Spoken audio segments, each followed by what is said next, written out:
Добрый день, дорогие друзья! Я хочу с вами поделиться некоторыми средствами, как вылечить горло.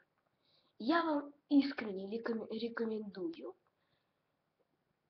принять средства, которые я вам скажу.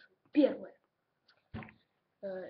Очень часто кашель случается из-за того, что в горле слизь. Я вам рекомендую полоскать горло водой, содой или фурацилином. Это самые такие простые средства, и они не вредные. Если у вас уже сильный кашель, рекомендую вам принять синекот. Это если у вас сильный и сухой кашель.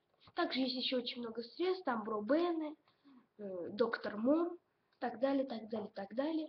Но и еще можете вписать в строку YouTube как вылечить кашель за 5 минут или просто как вылечить кашель, и он вас выдаст 100 тысяч ответов, поэтому вписывайте. Спасибо. Спасибо за внимание. Наше видео было о профилактике. С вами был Максим Лафон. Ставьте палец вверх под моим видео и подписывайтесь на канал. Всем пока-пока!